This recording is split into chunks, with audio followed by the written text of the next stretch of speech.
अस्सलामुअलैकुम।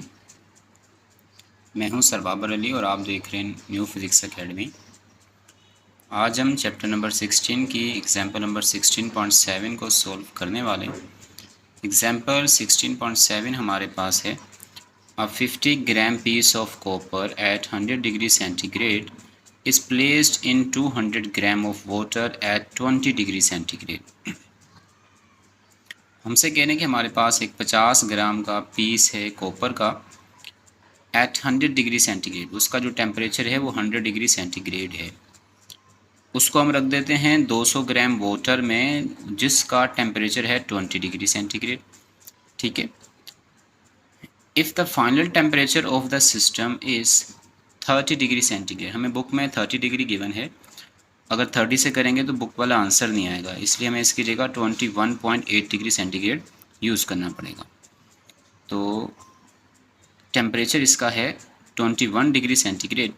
Calculate the specific heat capacity of copper. Specific heat capacity copper की find करनी है, जबकि हमें specific heat of water given है 4.18 जूल पर ग्राम सेंटीग्रेड। ठीक है, इसका हम डेटा बनाते हैं।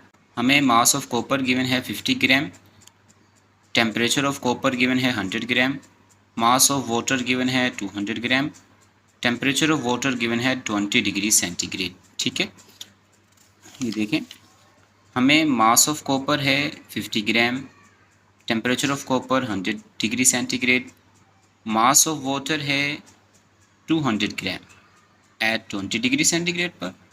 फिर हमें फाइनल टेम्परेचर गिवन है 21.8 डिग्री सेंटीग्रेड। ठीक है, फाइनल टेम्परेचर हमारे पास है 21.8 डिग्री सेंटीग्रेड, जबकि हमें specific heat of water given है 4.18 जूल पर ग्राम सेंटीग्रेड। ये हमें specific heat of water given है और हमने स्पेसिफिक हीट ऑफ कॉपर की फाइंड करनी है। ठीक हो गया। अब हम इसका डेटा तो बना चुके, अब हम इसका फॉर्मूला लिखेंगे। हम जानते हैं हमारे पास heat loss by copper equal होती है हीट गेन्ड बाय वाटर। यहाँ पे होगा क्या, जो कॉपर अपनी हीट लॉस करेगा वो सारी हीट जो है पानी में जाएगी, जो कि पानी उस हीट को क्या कर लेगा, गेन कर लेगा। ठीक है, तो इस तरह से हमारे पास फॉर्मूला कुछ यूं अरेंज होगा, डेल क्यू सी इक्वल हो जाएगा डेल क्यू डब्ल्यू के। ये हमारे पास हीट है जो कि कॉपर की है और ये इक्वल हो जाएगी हीट वाटर की। ठीक है, तो इसकी जगह जो फॉर्मूला हमारे पास होता है del Q M C del T होता है।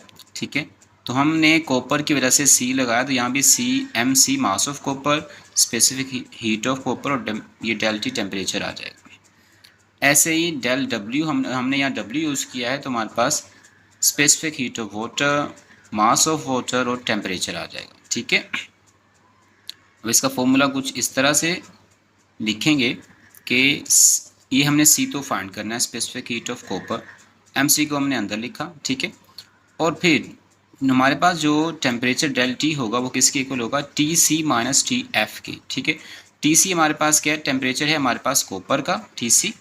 ठीक है, और हमारे पास जो टी एफ है वो हमारे पास फाइनल टेम्परेचर है। ठीक है, तो यहाँ पे हो क्या रहा है, हमारे पास कॉपर से हीट जो है वाटर में ट्रांसफ़र हो रही है, तो इसलिए हमारे पास ये T C minus T F होगा। ठीक है, और यहाँ पे हमारे पास क्या है, जो फाइनल में से ही इनिशियल माइनस होगा यहाँ पर, क्योंकि वाटर में हमारे पास हीट ट्रांसफ़र हो रही है, तो C W M W S T आएगा और डेल टी की जगह हम लिखेंगे T F minus T W. ठीक है, टी एफ हमारे पास फाइनल टेम्परेचर है और माइनस टी डब्ल्यू कर देंगे जो कि वाटर का टेम्परेचर है। ठीक है, अब हमने यहाँ से फाइंड करनी है स्पेसिफिक हीट ऑफ कॉपर। इसको हमने रीअरेंज करेंगे, ये दोनों वैल्यू इधर आके डिवाइड हो जाएंगी, इसको एज इट इज लिख देंगे। फिर हम इस फॉर्मूले में वैल्यू पुट करेंगे। हमारे पास सी डब्ल्यू की वैल्यू है 4.18 और एम डब्ल्यू की वैल्यू है 200।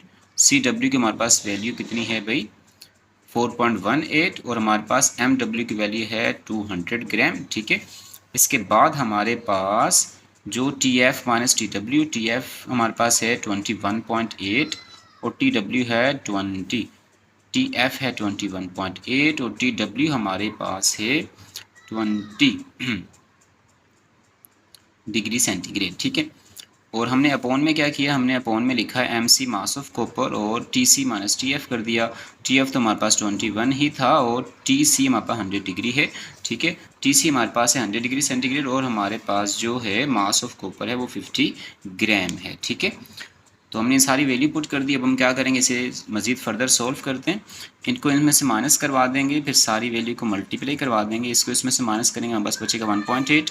इसको इसमें से माइनस करेंगे, हमारे पास बचेगी वैल्यू, हमारे पास जो वैल्यू बचेगी अगर हम इसको इसमें से माइनस करवाते हैं वो हमारे पास वैल्यू बचेगी 78.2, ठीक है।